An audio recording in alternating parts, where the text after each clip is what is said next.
Hello everyone, hope you're doing well. It's time to do my best picks when it comes to the pack sales, which are on the Gaijin store. I believe that good old PlayStation are also doing some store sales, but not the exact same ones. And unfortunately, Xbox isn't right now, but they did do some earlier in the year.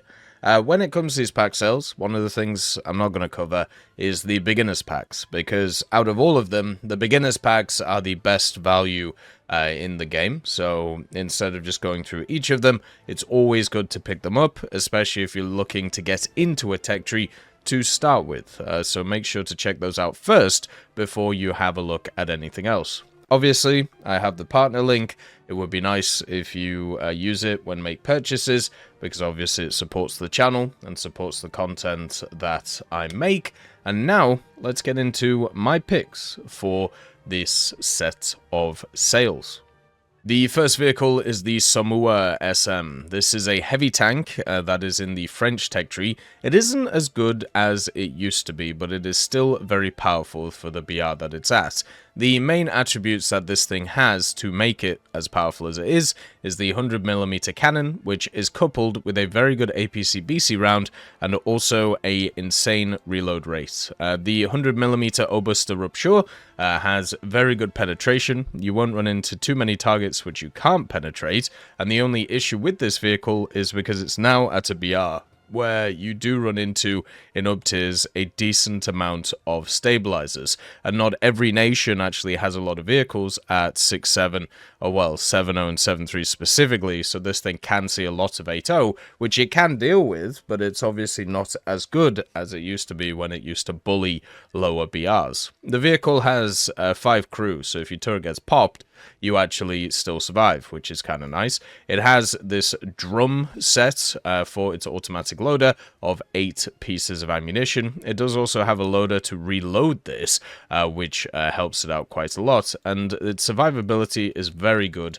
especially on its turret, because it has all of these little layers on it, which, as you know in War Thunder, when rounds have to pass multiple layers, they get sometimes a little bit confused, and things fly all around the place, and yeah, not too fun. The vehicle also has commander controls, hilariously, so you're able to stop, or if your gunner gets killed, you can still fire back. Found that out a few weeks ago, and the transmission means that it can go pretty quick forward for a heavy tank, but also the reverse is a bit of a problem. The main thing as well is the lineup for this thing is just nuts. So you have, of course, the Surbasse, which is one of my favorite heavy tanks, the 120 with the 6-second reload.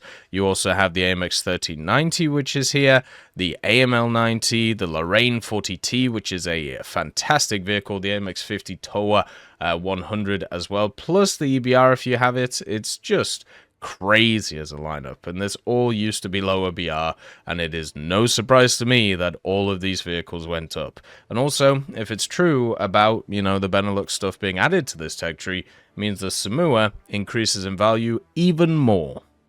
The next vehicle is the Princess Eugenie, or the Prinz Eugen. This one recently got down BR'd, so it's at 5.7 now, and it is just straight up better than anything that's in the tech tree for Germany at 5.7. The Graf Spee has issues with survivability, and the other vehicles are able to pump out damage, but once again do die very quickly. And the Eugen is just an upgrade of the Hipper, since it has more crew and also more secondary weapons, so it's technically a pay-to-win vehicle.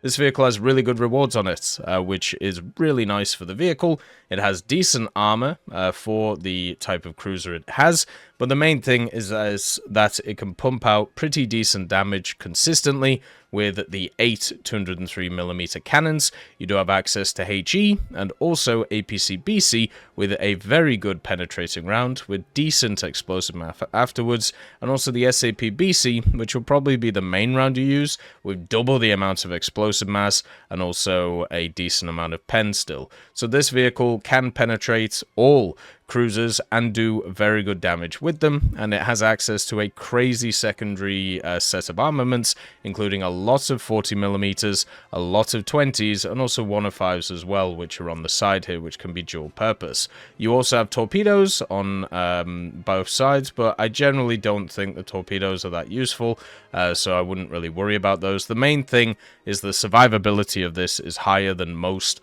of the other cruisers you'll find at this BR. It's able to output damage at a very good rate, and also at the same time it's able to use the secondary weapons to keep it alive once the planes start coming in. It also has a million fire directors all over it, meaning that even if a few get taken out, you're able to just consistently get them going. And also it does have the good old fuel tank to give it a bit of bonus armor and a decent amount of armor on everything. Basically, this can beat up on destroyers like no end, and against other cruisers it has enough armor to keep them respectable, meaning that they can't just sling HE at you and do a ton of damage. Instead, they actually have to switch to AP and penetrate some of these areas to take you out. I think overall this is a great pick, especially for the German tech tree, since we know that they're going to bring in a lot of stuff in the future for the Germans, and you can make a mint while doing it. The VRCC is also being removed from sale, and I've got to be honest, this is a really good vehicle. As a person who is a big fan of the Italian tech tree and a big fan of the Centauros since they were added to the game, this one is no different. Even though it may look slightly different than the standard Centauro, there really isn't too much difference between them. You have obviously this like little bit of extra armor, which might help you against auto cannons, but not really. It's only 10mm, and at the same time, you know, you have a pretty decent set of rounds with the DM33. One thing to also just check is make sure that I'm in the right game mode this time. So the VRCC has a very good targeting speed on the gun.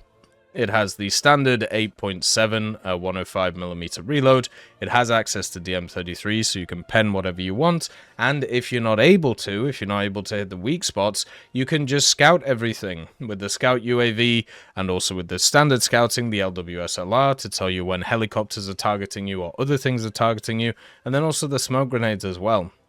Like, the vehicle has access to all of the factors to help you do well, and there's a reason why it's a lot higher in BR compared to other vehicles that have similar factors, and it's because this thing can motor around the place because of this insane transmission it has access to.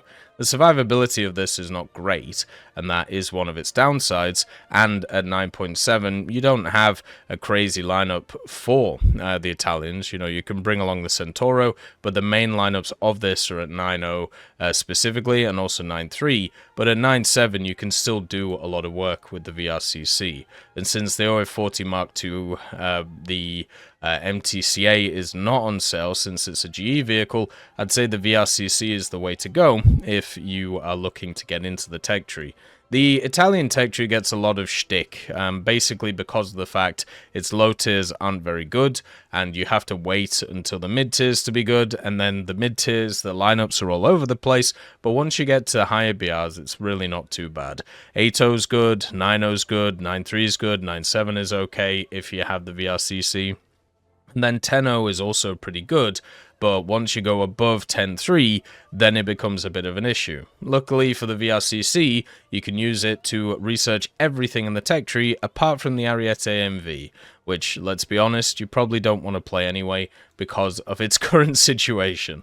So the VRCC can get you everything in the tech tree researched apart from one vehicle, and also at the same time, it's able to just give you so much mobility and so much fun running around the place. The Rooikat 105 is in a very similar situation to the VRCC, where it's around the 9BR at 9.3 at the moment, which doesn't get the best matchmaking, but it'll improve in time, and has the 105, has the 8.7 reload, has pretty good gun depression, even though it's a little bit taller, and also gets access to the DM33, meaning that you'll be able to go through whatever you want as long as you aim properly. Does have thermals, does have the laser rangefinder, but not the LWS, which sucks a bit, and also does have the smoke grenades, which can actually keep it alive and help you reposition. It's another very mobile wheeled vehicle. It doesn't have a lot of survivability, but what it does have is a transmission, which means it can just fly about the place. So you can get into very aggressive positions early, you can use the gun very well, and then also on top of this, you are able just to scout everything that is around. You can give your team a very good initial advantage with this thing, which is why it's really fun. At the same time, at the 9.3BR, you have a wonky lineup, okay? I'm not gonna lie, it's a bit weird. You got the Oliphant Mark II, which is a vehicle when spaded, has a very good gun with the DM63 round and also Gen 2 thermals, but some weird odd things. It's an odd second spawn. The VFM5 also is one of those which is just kind of in an odd place, but at the same time will be okay. And then the backups of it are alright, but not the best. The main thing that you want to look at 9.3 is the fact that you have the Buccaneer S2, which can do actually a pretty good cast roll, and then also you have a few other vehicles that you can throw in to kind of help with that, whether it's the Scimitar with its bullpups or whether it's the F6 that you want to do some air-to-air stuff with. So it isn't as strong as some of the other BRs out there, but what you do have is a vehicle which can give you a great initial advantage, can attack the enemy very quickly, and also help your team basically know where the enemy is. And then if your team knows where the enemy is, then they can and should be able to annihilate them. That obviously is dependent on the game. This type of vehicle as well, because it's so versatile, you can use it on any map, and you can use it as a vehicle to trade with MBTs, or you can use it as a vehicle just to passively scout and then take targets who try and flank or go around. The only vehicles that are really good against you are some of the autocannon ones, and even then, you can still be able to annihilate them. It just depends on what position you're in. The main thing I would say about this is the fact that it's at the 9.3 BR. A very volatile BR right now, but in the next update, or maybe in a few months when they increase the BRs to, 12.0, they bump up a bunch of the premiums from 10.3 to 10.7, this vehicle will have a great time. The TURM 3 is also on the list. This vehicle is a stabilized 105mm with a 5-second reload, since it has a automatic loader, which is kind of funny because of how it's set up. You also have the 30mm cannon as a backup, which is great against other light vehicles. It does pen up to 50mm, so you can go through most light vehicles that you find. This vehicle doesn't have access to APF SDS, but it does get heat, and it also gets APDS, meaning that you can do damage to pretty much anything you see. And once again, the survivability of this thing isn't great, so you can't just expect to survive all the time. The survivability is through its mobility, its speed of its engine, and transmission combo, and also the fact that you should be getting the first shot off pretty much every time, since you have this crazy stabilized gun, the L7A3, and you also have a really good follow-up shot too 5 seconds later.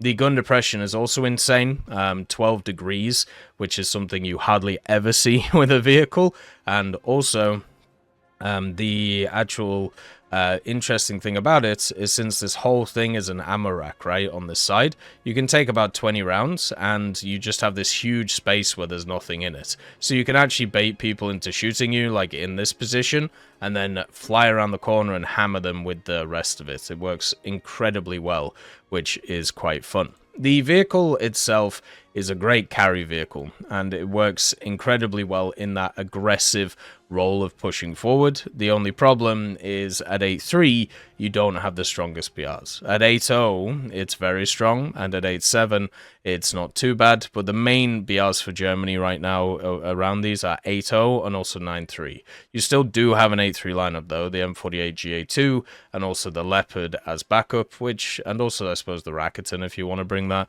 but that's more of like a first spawn vehicle on specific maps. So you do have, a good position here to run from, and then when it comes to the air stuff, that's where it gets a little bit crazy, where you do have the MiG-15 bis and the R-28 if you want to use it, but it's not the best, right? But most of the time you won't even have to use those vehicles, because you'll be able to do so much damage with the TURM 3 in so many different scenarios that those vehicles won't be required. And that's where the strength of this vehicle comes from. You'll be able just to hammer down and annihilate pretty much everything that's around, and then you'll be able to clean up with the rest of it. All these vehicles that I've shown today are carry vehicles. They're ones which, if you play in the correct ways, can easily win you battles, giving you a ton of research and also a ton of SL. I highly recommend all of them, and a bunch of them are actually leaving the shop. So if you want to pick them up, this might be the last chance. Give them a go and see how you feel.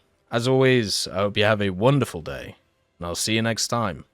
I'd just like to thank Tullio Pontecorvo, Brendan Quinn, Carrion Crow, Gus Irenicus, Pieman, Wartinder, Teddy, Daniel Stanton, Martinez, B. Young, Alan Hacker, Ozzy Panzer, Liam Shear, Opium Prime, Lafouche, Cam Arslan, Uncle Bean, and Derek R. for supporting the channel.